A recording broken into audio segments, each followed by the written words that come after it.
Direct News TV. September 17, 2023. Atlantic storm Lee delivers chaos as forecasters call off some warnings. Atlantic storm Lee made landfall at near hurricane strength Saturday, bringing destructive winds, rough surf and torrential rains to New England in the U.S. and the Maritimes in Canada. Meanwhile, officials withdrew some warnings for the region and predicted the storm would dissipate in the coming days.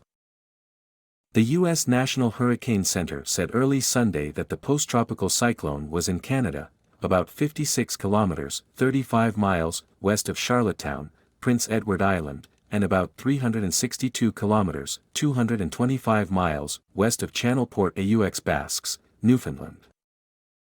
The top sustained wind speed had dropped for a third time in 24 hours to 80 kilometers per hour, 50 miles per hour, with some higher gusts expected.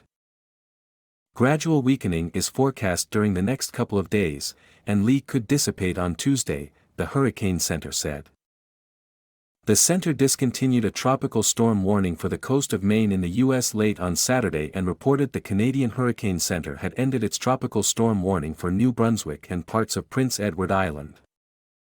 But a tropical storm warning remained in effect for parts of Canada's Nova Scotia, the Magdalen Islands and Prince Edward Island, with strong winds possibly leading to downed trees and power outages, the center said.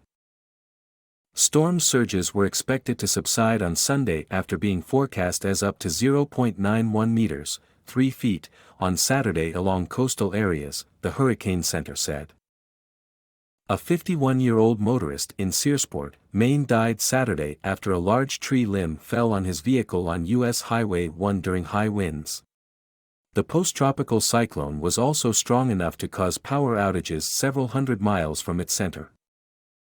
On Saturday, 11% of electricity customers in Maine lacked power, along with 27% of Nova Scotia, 8% of New Brunswick and 3% of Prince Edward Island. In Maine, a whale watch vessel broke free of its mooring and crashed ashore on Saturday. Lee also flooded coastal roads in Nova Scotia and took ferries out of service while fanning anxiety in a region still reeling from wildfires and severe flooding this summer.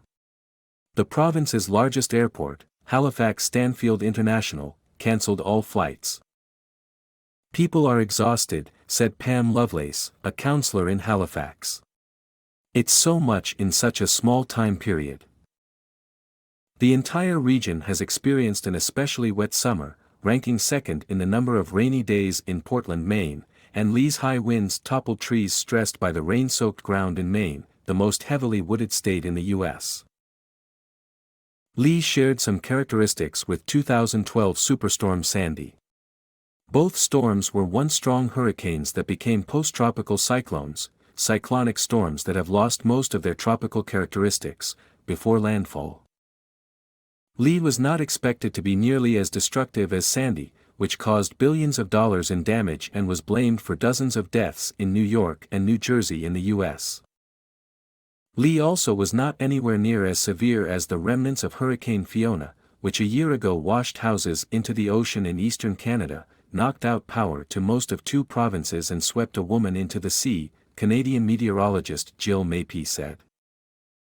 My name is Kingsley.